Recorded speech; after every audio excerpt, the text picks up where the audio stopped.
Romeo को लिखी हुई पत्री 7वां अध्याय। हे भाइयों, क्या तुम नहीं जानते? मैं ये बात व्यवस्था के जानने वालों से कह रहा हूं कि जब तक मनुष्य जीवित रहता है तब तक उस पर व्यवस्था की प्रभुता रहती है, अर्थात उस मनुष्य पर व्यवस्था का प्रभुत्व बना रहता है। क्या आप नहीं जानते? पौलुस ने कहा, जब तक मनुष्य जीवित रहता है तब तक उस पर व्यवस्था की प्रभुता बनी रहती है। इस बात को सिद्ध करने के लिए वह व्यवस्था से एक उदाहरण देता है। विवाहित स्त्री व्यवस्था के अनुसार अपने पति के जीते जी उससे बंधी है, परंतु यदि पति मर जाए तो वो पति की व्यवस्था से छूट गई। यदि पति के जीते जी वह दूसरे पुरुष से विवाह कर ले या दूसरे मर्द के साथ रहने लगे तो वह व्यभिचारिणी कहलाएगी। परंतु यदि पति मर जाए तो वह उस व्यवस्था से छूट गई। यहां तक कि किसी दूसरे पुरुष से विवाह भी कर ले तो भी व्यभिचारिणी न ठहरेगी। पौलुस इस विशेष उदाहरण का प्रयोग यह दिखाने के लिए करता है कि व्यवस्था की प्रभुता तब तक बनी रहती है जब तक कि वह जीवित रहता है। 4 आयत में, वैसे ही है मेरे भाइयों, तुम भी मसीह की देह के द्वारा व्यवस्था के लिए मरे हुए बन गए। पौलुस ने 6 अध्याय में कहा था कि हम मसीह के साथ क्रूस पर चढ़ाए गए हैं, ये जानते हुए कि पुराना मनुष्यत्व मसीह के साथ क्रूस पर चढ़ाया गया है, जिससे कि पाप की देह अब आगे को पाप का दास न रहे। मैं मसीह के साथ क्रूस पर चढ़ाया गया हूं। अब आगे को व्यवस्था का मुझ पर कोई प्रभाव न रहा। मसीह के साथ अपनी मृत्यु के द्वारा मैं अब व्यवस्था से स्वतंत्र हो गया हूं। परमेश्वर के सामने व्यवस्था द्वारा धर्मी बनकर खड़े होने का अब अंत हो चुका है। आगे मसीह की देह के द्वारा हम व्यवस्था के लिए मरे हुए बन गए कि हमारा विवाह दूसरे के साथ हो जाए, उसके साथ जो मरे हुए में से जी उठा, ताकि हम परमेश्वर के लिए फल लाएं। इसका मतलब यह नहीं कि मैं व्यवस्था से स्वतंत्र हो चुका हूं तो जैसा चाहूं वैसा जीवन व्यतीत करूं, अर्थात शरीर के अनुसार जीवन जीऊं, अपनी शारीरिक अभिलाषाओं को पूरा करूं। पौलुस के कहने का अर्थ यह नहीं है मैं व्यवस्था से स्वतंत्र किया गया क्योंकि वह मुझे कभी धर्मी नहीं बना सकती थी। मुझे व्यवस्था से इसलिए स्वतंत्र किया गया कि दूसरे से विवाह कर धर्मी बन सकूं, अर्थात यीशु मसीह के साथ, कि उसके साथ एक बन जाऊं। जीवन जिसे अभी मैं जी रहा हूं वह फल उत्पन्न करने वाला जीवन है। विश्वासियों के जीवन का फल प्रेम है। यह जीवन एक ऐसा फल उत्पन्न करने वाला जीवन है। विश्वासियों के जीवन का फल प्रेम है और यह जीवन एक ऐसा कठोर जीवन जीना है जिसकी मांग वास्तव में व्यवस्था से अधिक है। पौलुस ने कहा, क्योंकि मसीह का प्रेम मुझे विवश कर देता है। क्योंकि मसीह के प्रेम के कारण मैं ऐसा कुछ नहीं करूंगा कि विश्वास में दुर्बल भाई के लिए ठोकर का कारण बन जाऊं। मसीह के निमित्त या मसीह से विवाह हो जाने या मसीह में परमेश्वर के साथ नए संबंध में जुड़ जाने के कारण अब मैं ऐसा नहीं कर सकता। यीशु मसीह के द्वारा नई वाचा में बंधने का अर्थ यह नहीं कि शारीरिक कामों को करने के लिए मैं स्वतंत्र हूं, परंतु इससे कहीं बहुत दूर। इसका अर्थ यह है कि अब तो मैं और भी बड़ी व्यवस्था से बंध गया हूं, जो प्रेम की व्यवस्था है। यीशु मसीह और अपने साथी मनुष्य के साथ प्रेम की व्यवस्था में मैं बंध गया हूं। रोमियो के 13वें अध्याय की 10वीं आयत में पौलुस स्पष्ट कहता है, प्रेम रखना व्यवस्था को पूरा करना है। प्रभु यीशु के लिए मेरा जीवन फल उत्पन्न कर रहा है, जबकि पहले मैं परमेश्वर के सामने अपनी धार्मिकता के लिए व्यवस्था के अधीन था, जो कि मुझे कभी भी परमेश्वर के सामने एक धार्मिकता को नहीं देख सकती थी। गलातियों को लिखी हुई पत्री उसके 3 अध्याय की 10वीं आयत में पौलुस कहता है, इसलिए जितने लोग व्यवस्था के कामों पर भरोसा रखते हैं वे सब शाप के अधीन हैं, क्योंकि लिखा है, जो कोई व्यवस्था की पुस्तक में लिखी हुई सब बातों के करने में स्थिर नहीं रहता है वह शापित है। परंतु वे जो मसीह में हैं वे धार्मिकता के फल लाते हैं, क्योंकि धर्मी जीवन का फल ही तो उसके साथ मेरे संबंध का प्रमाण है। यीशु ने यूहन्ना 15 में कहा, मैं दाखलता हूं, तुम डालियां हो। जो मुझ में बना रहता है और मैं उसमें, वह बहुत फल फलता है, क्योंकि मुझसे अलग होकर तुम कुछ भी नहीं कर सकते। यदि आपका जीवन फल देने वाला नहीं है तब तो यह कहना ठीक नहीं होगा कि आप यीशु में बने हुए हैं, अर्थात उसके साथ आप एकजुट नहीं हैं और वो आप में बना नहीं रहता, क्योंकि मसीह के साथ संबंध का स्वाभाविक परिणाम धार्मिकता का फल होता है। याद रखें कि मेरे काम मुझे परमेश्वर के सामने धर्मी नहीं ठहराते, परंतु यीशु ने मुझे परमेश्वर के सामने धर्मी ठहराया है। अब चूंकि मैंने उससे विवाह कर लिया है, मसीह के द्वारा परमेश्वर के साथ इस नए संबंध में जुड़ गया हूं, इसलिए मेरे जीवन में धार्मिकता के फल उत्पन्न होते हैं। इस धार्मिकता के फल हैं प्रेम, आनंद, मेल, शांति, धीरज, कृपा, भलाई, विश्वास, नम्रता और संयम। ये बातें मुझे धर्मी नहीं ठहराती, परंतु वे मेरी उस धार्मिकता के परिणाम हैं जो मेरे पास अब विश्वास के द्वारा मसीह यीशु में है। मैं आशा करता हूं कि आप इस अंतर को समझ गए होंगे। एक और बार, मेरे विश्वास के द्वारा ये फल उत्पन्न होते हैं और मेरा उद्धार होता है, न कि मेरे इन भले कार्यों के द्वारा मेरा उद्धार होता है। पहले मैं इन बातों को करने का प्रयास करता था कि परमेश्वर के सामने धर्मी ठहर सकूं।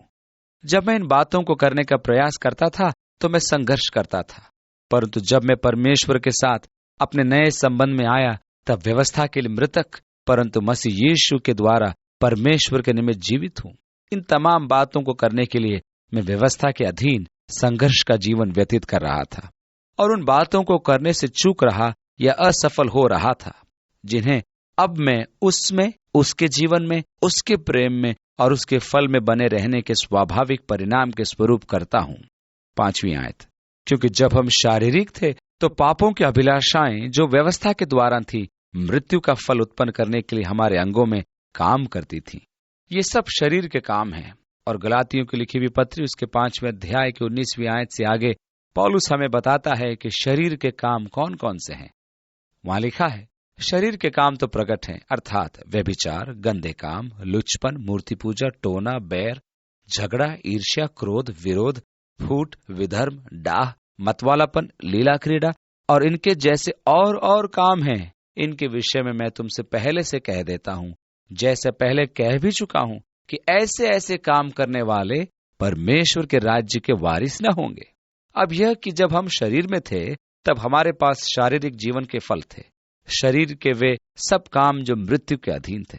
और 6ठी आयत में लिखा है, परंतु जिसके बंधन में हम थे उसके लिए मरकर अब व्यवस्था से ऐसे छूट गए कि लेख की पुरानी रीति पर नहीं वरन आत्मा की नई रीति पर सेवा करते हैं। इसलिए अब परमेश्वर की सेवा करो, व्यवस्था की नहीं, परंतु मैं आत्मा में परमेश्वर की सेवा करता हूं, मसीह में जीवन के नएपन में परमेश्वर की सेवा करता हूं। और 7वीं आयत में, तब हम क्या कहें, क्या व्यवस्था पाप है? कदापि नहीं, वरन बिना व्यवस्था के मैं पाप को नहीं पहचानता। व्यवस्था पाप नहीं है, व्यवस्था पाप नहीं है, परंतु यह प्रकट करती है कि पाप क्या है। यदि हम व्यवस्था के उद्देश्य को समझ लें तो व्यवस्था अच्छी है। लोग तो व्यवस्था का पालन करने के द्वारा परमेश्वर के सामने स्वयं को धर्मी ठहराने की खोज में लग पड़ते हैं। व्यवस्था तो केवल आपको यह दिखाएगी कि परमेश्वर के सामने खड़े होने में आप कहां चूक गए या कहां असफल हो गए। 3 अध्याय की 20वीं आयत में पौलुस कहता है, क्योंकि व्यवस्था के कामों से कोई प्राणी उसके सामने धर्मी नहीं ठहरेगा, इसलिए कि व्यवस्था के द्वारा पाप की पहचान होती है। परमेश्वर द्वारा व्यवस्था दिए जाने का यह उद्देश्य कदापि नहीं था कि व्यवस्था मनुष्यों को धर्मी ठहराए, क्योंकि यदि व्यवस्था के द्वारा धार्मिकता होती तो मसीह का मरना व्यर्थ होता। यदि व्यवस्था का पालन करने के द्वारा मनुष्य धर्मी बन सकता था तो मसीह को मरना ही नहीं पड़ता। व्यवस्था हमारे आत्मिक दिवालियेपन को दिखाने के लिए आई। मैं व्यवस्था की अनिवार्यताओं को बनाए नहीं रख सकता और इस प्रकार परमेश्वर के उस अनुग्रह को प्राप्त नहीं कर पाता जो यीशु मसीह के द्वारा मुझे दी गई है। परमेश्वर के द्वारा व्यवस्था का मूल उद्देश्य यह था कि वो मुझ पर जोर डाले कि मैं यीशु मसीह के पास आऊं। व्यवस्था को पूरी तरह से समझ लेने पर हम इस इरादे को जान जाते हैं। व्यवस्था की गलत व्याख्या की जाती है, क्योंकि ऐसा करने में मनुष्य अत्यंत दक्ष है। अर्थात परमेश्वर के वचन की गलत व्याख्या करना तो मनुष्यों को बहुत अच्छा लगता है। लोगों ने व्यवस्था को लिया और उसे धार्मिकता के एक मानक के रूप में उपयोग किया और परिणाम स्वरूप चरम सीमा तक दंभी और स्वधर्मी बन गए।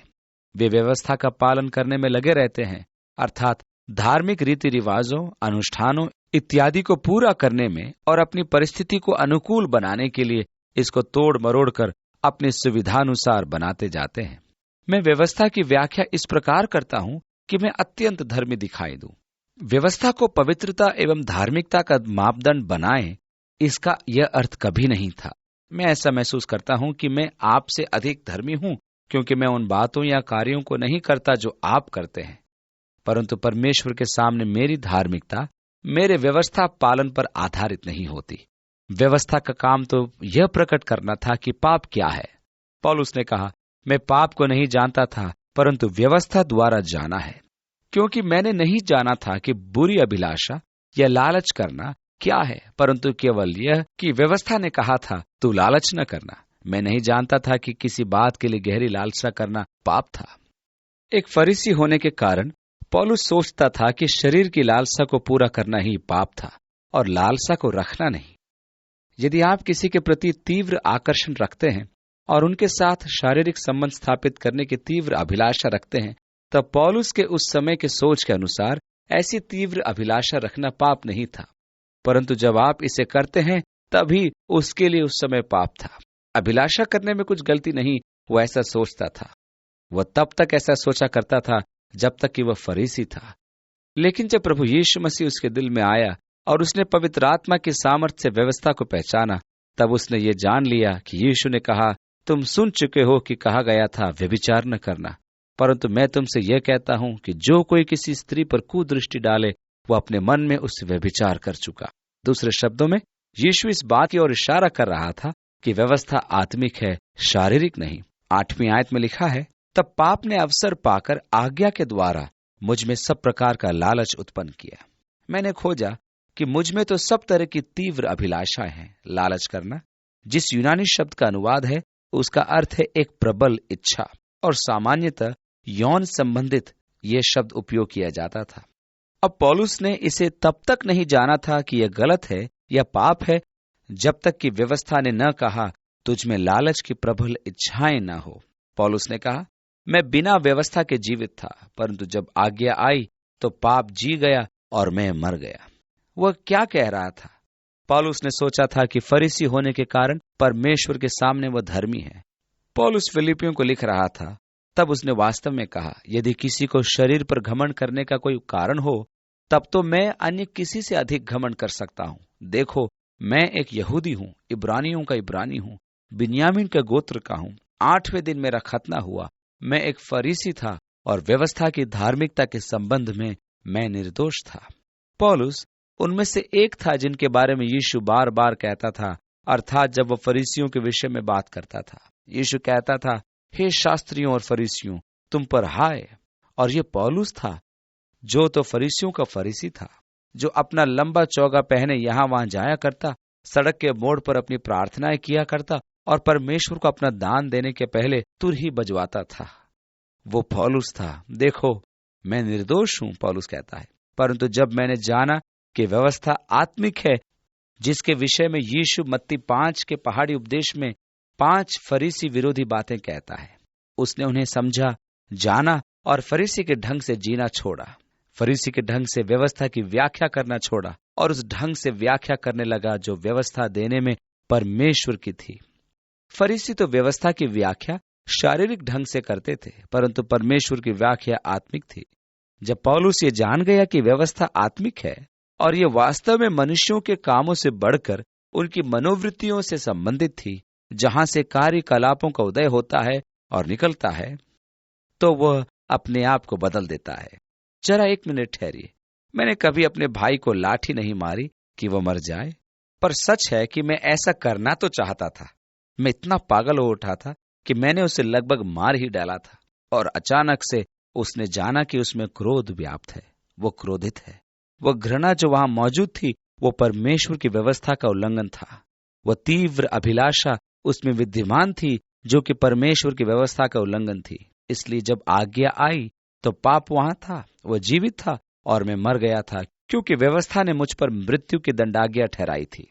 अब व्यवस्था मेरा न्यायी था और इसने मुझ पर मृत्यु की दंडाज्ञा दी, क्योंकि मैंने आत्मिक रीति से अपने हृदय में, अपने मन में व्यवस्था का उल्लंघन किया था और मैं दोषी था। इस प्रकार व्यवस्था तो मुझे मृत्यु दंड के योग्य ठहराती है, और आज्ञा जो जीवन की अभिप्रेत थी, उसने मुझे मार डाला। मैं उसके कारण मृत्यु के वश में पड़ा।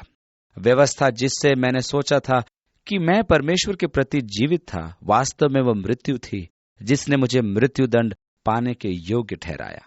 10वीं और 11वीं आयतों में लिखा है, और वही आज्ञा जो जीवन के लिए थी मेरे लिए मृत्यु का कारण ठहरी, क्योंकि पाप ने अवसर पाकर आज्ञा के द्वारा मुझे बहकाया और उसी के द्वारा मुझे मार भी डाला।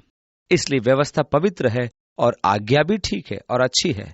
तो क्या वह जो अच्छी थी मेरे लिए मृत्यु ठहरी? कदापि नहीं, परंतु पाप उस अच्छी वस्तु के द्वारा मेरे लिए मृत्यु का उत्पन्न करने वाला हुआ, कि उसका पाप होना प्रकट हो और आज्ञा के द्वारा पाप बहुत ही पापमय ठहरे। व्यवस्था आप में से प्रत्येक को मृत्यु के लिए दोषी ठहराने के अलावा और कुछ नहीं कर सकती। वह आपको परमेश्वर के सामने धर्मी नहीं ठहरा सकती। आप अपने प्रयत्नों और अपने कार्यों से परमेश्वर के सामने कभी भी धर्मी नहीं ठहर सकते। व्यवस्था तो केवल यही कर सकती है। नियम विधान जिनको पूरा करने में आप लगे रहते हैं, वे सब यही कर सकते हैं कि आपको मृत्यु दंड के योग्य ठहराएं, क्योंकि आप उनको करने एवं बनाए रखने में चूकते हैं।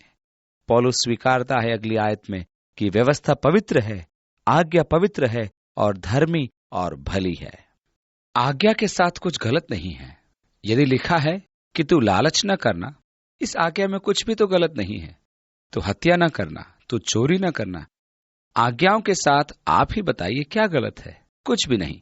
तो प्रभु अपने परमेश्वर से अपने सारे दिल से प्रेम करना, इसलिए आज्ञा के साथ कुछ भी गलत नहीं है।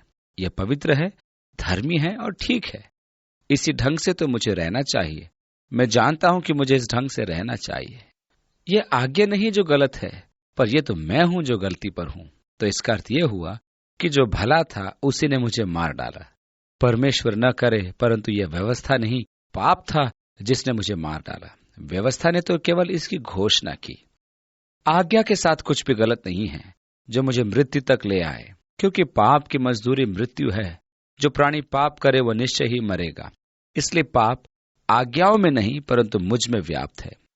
पाप उस अच्छी वस्तु के द्वारा मेरे लिए मृत्यु उत्पन्न करने वाला हुआ कि उसका पाप होना प्रकट हो। 13वीं आयत में, और आज्ञा के द्वारा पाप बहुत ही पापमय ठहरे। अर्थात आज्ञाओं का उल्लंघन मृत्यु लाया, परंतु आज्ञा जो अच्छी थी मेरे लिए पाप लाने वाली ठहरी। व्यवस्था जो अच्छी है उसी ने मुझ पर मृत्यु की दंडाज्ञा सुनाई। व्यवस्था के द्वारा परमेश्वर का उद्देश्य यह था कि वह समस्त संसार को उसके सामने दोषी ठहराए, जिससे कि संपूर्ण संसार धार्मिकता की खोज में लगे जो यीशु मसीह में विश्वास द्वारा मिलती है। वह धार्मिकता जिसका प्रावधान परमेश्वर ने किया है, उसने मनुष्य द्वारा परमेश्वर के सामने धर्मी ठहरने के लिए अपने निजी प्रयत्नों एवं कर्मों से उसे हमेशा के लिए मुक्त करा दिया। 14वीं आयत में, क्योंकि हम जानते हैं कि व्यवस्था आत्मिक है। आपको मालूम, पौलुस इसे हमेशा से नहीं जानता था, परंतु अब वह स्वयं कहता है कि व्यवस्था आत्मिक है और मैं शारीरिक हूं। इसी कारण गड़बड़ी अंदर आ गई। व्यवस्था के साथ कुछ भी गलत नहीं है, क्योंकि वह पवित्र है, धार्मिक और भली है, परंतु मैं शारीरिक हूं और मेरा पाप मेरे लिए मृत्यु लाया। मैं शारीरिक हूं और पाप के हाथ बिका हुआ हूं। जो मैं करता हूं उसको नहीं जानता, क्योंकि जो मैं चाहता हूं उसको नहीं किया करता, परंतु जिससे मुझे घृणा आती है वही करता हूं। 14वीं आयत से आगे, क्योंकि हम जानते हैं कि व्यवस्था तो आत्मिक है, परंतु मैं शारीरिक और पाप के हाथ बिका हुआ हूं। और जो मैं करता हूं उसको नहीं जानता, क्योंकि जो मैं चाहता हूं वह नहीं किया करता, परंतु जिससे मुझे घृणा आती है वही करता हूं। जब पौलुस ने जान लिया कि व्यवस्था आत्मिक है और वह शारीरिक है, तो अब वह अपने ही जीवन के संघर्ष की बात करता है। वह जान गया है कि व्यवस्था अच्छी है, पर वह दैहिक व्यक्ति है। यह पहचान कर कि व्यवस्था आत्मिक है और वह शारीरिक है, जैसा कि वह सहमत है कि व्यवस्था तो अच्छी है, और ये जानकर कि व्यवस्था भली है, और ये जानकर कि जीने का सही ढंग यही है, वह कहता है मुझे उस ढंग से जीना चाहिए जो कि अच्छा है, परंतु मैं वैसे नहीं जीता। फिर मैं जो कुछ कर रहा हूं वास्तव में वह यह है कि मैं उस काम को अनुमति दे रहा हूं, मेरा मन अनुमति नहीं देता। जिन बातों से मैं घृणा करता हूं उन्हीं बातों को अपने शरीर से करने का मैं प्रयास करता हूं, और फिर परमेश्वर को भी प्रसन्न करने का प्रयास करता हूं। यही तो सबसे अधिक निराशाजनक बात है, क्योंकि मैंने भी पौलुस के साथ यही पाया है कि मैं वह सब नहीं करता जो मैं जानता हूं कि मुझे करना चाहिए। यह तो मेरे लिए अत्यंत आसान बात है कि जो मुझे करना है उसे न करूं। गाड़ी चलाते समय राष्ट्रीय मार्ग पर कई लोगों को अपनी गाड़ी के साथ परेशानी में मैं खड़ा देखता हूं। वे संकट एवं समस्याओं में पड़े हुए होते हैं। जब मैं आत्मा द्वारा उभारा जाता हूं कि जाकर उनकी सहायता करूं, तो मैं कहता हूं तू गंभीर नहीं है। क्या तू नहीं जानता कि मैं इतना व्यस्त हूं? मुझे किसी से मिलने जाना है और अब मैं रुक नहीं सकता। जो भला काम मैं करना चाहता हूं उसे नहीं करता, और जिससे घृणा करता हूं उसी को मैं करता हूं। लेकिन मैं ये मान लेता हूं कि व्यवस्था भली है, तो ऐसी दशा में उसका करने वाला मैं नहीं वरन पाप है जो मुझ में बसा हुआ है। क्योंकि मैं जानता हूं कि मुझ में अर्थात मेरे शरीर में कोई अच्छी वस्तु वास नहीं करती है। इच्छा तो मुझ में है, परंतु भले काम मुझसे बन नहीं पड़ते। क्योंकि जिस अच्छे काम की मैं इच्छा करता हूं वो तो नहीं करता, परंतु जिस बुराई से घृणा करता हूं उसी को मैं करता हूं। इसलिए यदि मैं नहीं करता हूं जिसकी इच्छा नहीं करता, तो उसका करने वाला मैं नहीं रहा, परंतु पाप जो मुझ में बसा हुआ है। मैं अपने आप में दो प्रकार के स्वभाव पाता हूं, शरीर और आत्मा। ये दोनों एक दूसरे के प्रति युद्ध करते हैं, और ऐसे समय आते हैं जब मैं अपने आप को शरीर के सुपुर्द कर देता हूं और फिर अपने आप से घृणा करता हूं कि मैंने अपने आप को देह के अधीन क्यों किया। मेरी आत्मा तो चाहती है कि परमेश्वर के चलाए चलूं और परमेश्वर को प्रसन्न करूं। अतः जब मैं शरीर के प्रति स्वयं को सौंपता हूं तब मैं अत्यंत अशांत हो जाता हूं। मैंने जो किया उसके कारण मैं अपने आप से घृणा करने लगता हूं। आत्मा के पीछे चलने वाला मेरा वास्तविक जीवन परमेश्वर को प्रसन्न करना चाहता है। मुझ में एक और भाग है जो शरीर है, जो शरीर को ही प्रसन्न करना चाहता है।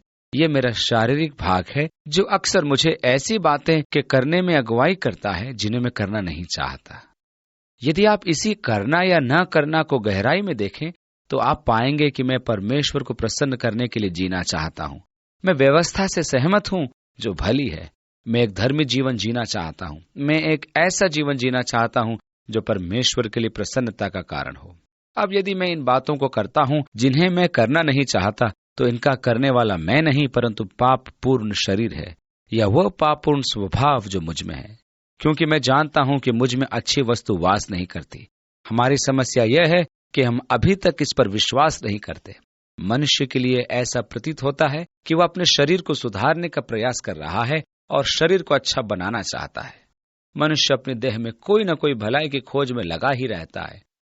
वह अपने देह में कुछ ऐसे गुण देखना चाहता है जो उसे परमेश्वर के प्रेम का पात्र बनाए, जिससे कि मैं अपने आप पर कुछ तो घमंड कर सकूं और कह सकूं कि मैंने इतना प्रयास किया, इसलिए परमेश्वर का प्रेम मुझे प्राप्त हुआ। मुझे उस सत्य तक आने की आवश्यकता है जिससे कि मैं अपने शरीर पर पूर्ण आत्मविश्वास न रखूं। प्रभु के साथ चलने में मैंने ये देखा है कि मेरे शरीर का प्रत्येक क्षेत्र जहां मुझे आत्मविश्वास था वहीं मेरा पतन हुआ। ये इसलिए है कि मैं जान सकूं कि जैसा मैंने सोचा था मुझ में न तो वैसा बल है और न सामर्थ और न क्षमता और न योग्यता। मेरा मतलब है कि उसने मुझे कुचल दिया। मैं जानता हूं कि मेरे शरीर में कोई अच्छी वस्तु वास नहीं करती। मेरी इच्छा में कुछ गलती नहीं है, ये तो मेरे साथ है ही। अच्छे काम करने की इच्छा, परमेश्वर के लिए जीवन जीने की इच्छा, प्रभु की सेवा करने की इच्छा, प्रार्थना करने की इच्छा, परमेश्वर का वचन पढ़ने की इच्छा, वह सब जो वहां है उसके निकट आने की इच्छा आदि सब कुछ मुझ में है। परंतु इच्छा रखना और इसे वास्तविकता में देखना दोनों अलग अलग बातें हैं। यही तो समस्या है कि मैं उस काम को कैसे करूं जो मुझे करना है। यदि मैं वह सब कुछ करने में समर्थ होता जो मैं परमेश्वर के लिए करना चाहता हूं, तो मैं महात्मा हो जाता। इच्छा जो मुझ में है, परंतु उसे पूरा करने के लिए मैं कोशिश करता हूं, परंतु कर नहीं पाता, क्योंकि भला काम करने के स्थान पर मुझसे बुरा ही होता है। जब मैं ऐसा करता हूं तो स्पष्ट है कि मुझ में पाप का निवास है। अब पौलुस उन बातों को दोहरा रहा है जिन्हें उसने पद 16 एवं 17 में कही थी, और 20वीं आयत में पौलुस कहता है, यदि जो मैं नहीं चाहता वही करता हूं, तो मैं मान लेता हूं कि व्यवस्था भली है। तो ऐसी दशा में उसका करने वाला मैं नहीं वरन पाप है जो मुझ में बसा हुआ है।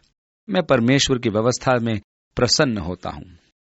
आगे लिखा है, परंतु मैं अपने शरीर में दूसरी व्यवस्था पाता हूं जो मेरे मन की व्यवस्था से युद्ध करती है, और यह मुझे पाप की व्यवस्था की बंधुआई में ले आती है जो मेरे शरीर में, मेरे शरीर के अंगों में विद्यमान है।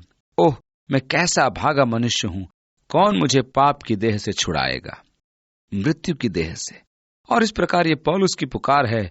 मैं भी अपने जीवन में ठीक इसी बिंदु पर आया था जहां मैं पौलुस के समान पुकार उठा, अपने शरीर की दुर्बलता को जानकर और अपने शरीर की अशक्ति को पहचान कर कि मुझ में भला करने की योग्यता नहीं है जिसे मुझे परमेश्वर के लिए करना चाहिए, और उस परेशान करने वाली दुर्बलता में वे काम मैं करता हूं जिन्हें मुझे नहीं करने चाहिए।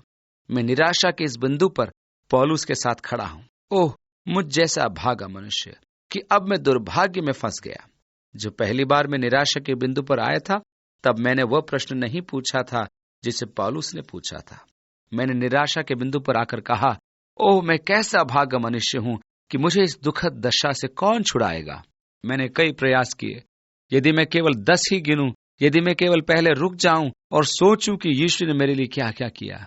मैंने अपने सुधार के लिए स्वयं सहायता के कई तरीके निकाले और दूसरों की बातें सुन सुनकर मैंने अपने आप को भला बनाने की कोशिश बहुत करी है। एक दिन फिर से मैं पौलुस के साथ निराशा के बिंदु पर आया, परंतु इस बार पूर्व निराशा के गर्त में डूबा था और पौलुस के साथ मैं पुकार उठा, ओह, मैं कैसा अभागा मनुष्य हूं, कौन मुझे छुड़ाएगा। क्योंकि अब मैंने अपने तरीके से अच्छा बनना छोड़ दिया और मैंने हारने के उस स्थान को पाया जहां मैं अपने आप से प्रयास करने से रुक गया और पूरी तरह से यीशु मसीह की शरण में आ गया। हाँ, अपने जीवन में आरंभिक एवं पूर्ण विजय का यही सही स्थान था। अब आगे को मैं नहीं, पर मसीह मुझ में जीवित है।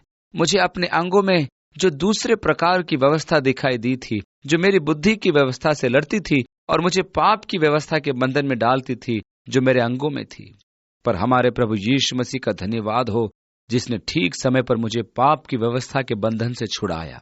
मैं अब परमेश्वर के महिमामय संबंध में जुड़ गया हूं। किसके द्वारा? मसीह यीशु के द्वारा। मैं यहां खड़े होकर आपके सामने ढींग नहीं मार सकता कि यह सब मैंने अपने प्रयासों से किया है। परमेश्वर मुझे क्षमा करे यदि मैं कहीं ढींग मारूं। मैं यीशु मसीह के क्रूस को छोड़ और किसी बात की बढ़ाई ना करूंगा, क्योंकि यीशु के क्रूस में ही तो मेरी विजय है। क्योंकि मैं अपने आप को छुड़ा नहीं सकता और मैं अपने आप को छुड़ाता भी नहीं, परंतु परमेश्वर ने अपनी आत्मा द्वारा मुझे शरीर के पीछे चलने वाले जीवन की दासता से छुड़ाकर मुझे अपनी आत्मा के द्वारा स्वतंत्र किया कि उसकी सेवा करूं। अब वो मुझे अनुमति देता है कि मैं पूर्व निराशा के बिंदु पर आऊं, जहां मैं इसे करने के अपने प्रयास से परे हट जाता हूं कि जो विजय आई या मिले, उस विजय का श्रेय मैं लेने न पाऊं, परंतु तब फिर मैं तो केवल परमेश्वर को महिमा दूं, जिसने मुझे यीशु मसीह के द्वारा हमेशा विजय उल्लास मनाने योग्य बनाया है। पौलुस कहता है, ओह, मैं कैसा भागा मनुष्य हूं, मुझे इस मृत्यु की देह से कौन छुड़ाएगा। और मन में जो मूल प्रश्न उठता है, उसी प्रश्न के अंदर एक उत्तर का भी संकेत है, यानी कि छुड़ाने वाला मुझसे बाहर है, जो मेरे लिए वह कर सकता है जिसे मैं स्वयं अपने आप के लिए नहीं कर सकता। जो मुझे करना चाहिए उसे करने की क्षमता यह है कि उसे न करूं, जिसे पौलुस निष्कर्ष में कहता है, परमेश्वर के प्रश्न का यही उत्तर है कि मुझे कौन छुड़ाएगा।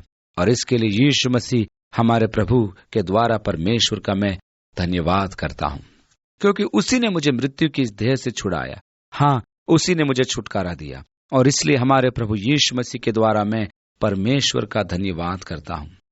25वीं आयत में, अपने मन से परमेश्वर की व्यवस्था का सेवन करता हूं, परंतु शरीर से पाप की व्यवस्था का सेवन करता हूं। मेरा हृदय, मेरा मन जिसे परमेश्वर देख रहा है, और मैं अपने बुद्धि से परमेश्वर की व्यवस्था की सेवा करता हूं।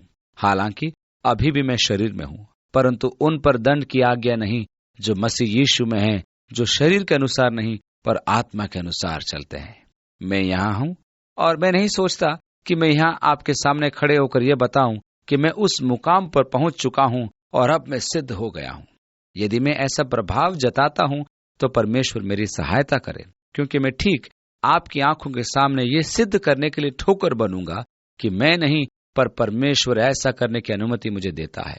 नहीं, मैं सिद्ध नहीं हूं, मैं अभी भी मांस रूपी शरीर में हूं, और जबकि मैं अभी मांस रूपी देह में हूं, इसलिए शरीर और पाप के मनोभाव तो मुझ में बने रहेंगे।